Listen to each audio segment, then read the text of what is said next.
Ayan, dahil tapos naman na tong TMX 125 na cafe racer na build natin, bali di-deliver naman natin to ngayon sa Batangas.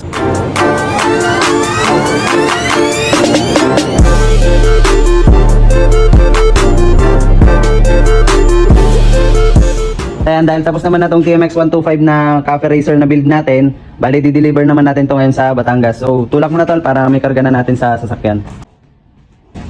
Malayo-layo pa biyahe na ito.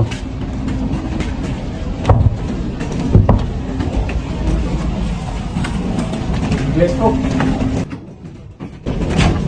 Ayan, diretso karga na. Hop. Hop. Pag-udre. Yeah. Hop. Tandaan. Sige, diretso lang. Karga na natin at balikan na lang natin yan. Bali may kasabay to na Dominar 400 na idadaan natin sa Imus, Cavite. Dahil papagawa natin ng tangke. Magaan lang yan eh. Magaan yan. Diba? So yun mga kapasik, dito na tayo sa Santa Maria, Bawan, Batangas. Time check, alas 2 na ng madaling araw at nabot na tayo ng madaling araw kasi gabi na rin naman tayo umalis doon. Bali, natay lang natin yung may-ari na pumunta dito sa address na pinin nila. So babayin natin yung unit nila para check natin kung okay pa. Yan. Okay na okay naman, safe na safe. So, ito yung binigay nilang address. Dito lang tayo sa gilid ng pinaka-highway nila. Ito yung dala nating pa-make up natin, panghatid. Check natin mga gulong. Okay na okay. So, kasama natin yung mga walag gigs. So, ito. Safe na safe naman pick up natin.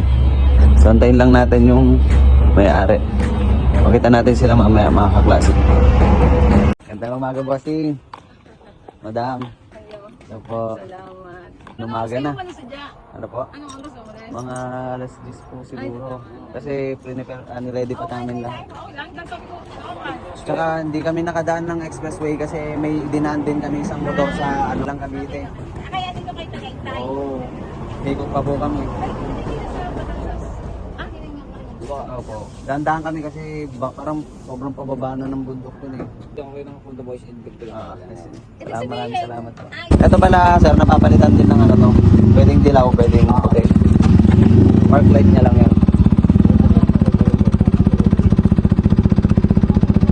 Tapos ito yung wala sa ano eh, wala doon sa picture. Pero yan nilagyan namin. Tapos sa picture, hindi sa inverted fork. Kasi ito inverted fork siya. Mas mahaba siya sa sample picture. Ay, Patrick, salamat. Sana magkita po tayo sa Salamat po. mga tutay. Thank you po.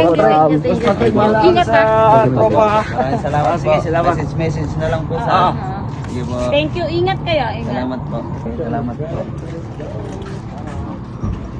So mga kaklasik, na ibaba na natin yung unit na ibigay na rin natin sa may-ari. Spot naman yung transaction natin. So kung sa mga gusto magpagawa, mag-PM lang kayo sa Facebook page natin para ma-reply natin yung mga gusto nyong design. Mag-usapan natin mga gusto nyong design. Siyempre sa mga gusto na magpagawa, dala nyo sa shop para mag-umpisa na natin. So ganda lang yung video natin mga kaklasik. Papunta tayo sa dagat. Doon na tayo magpapaumaga.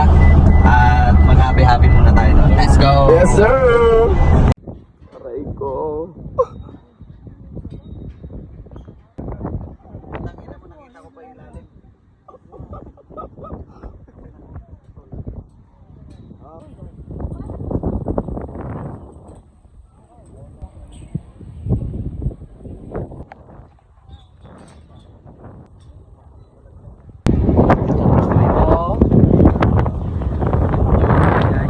Katitingin sa baba.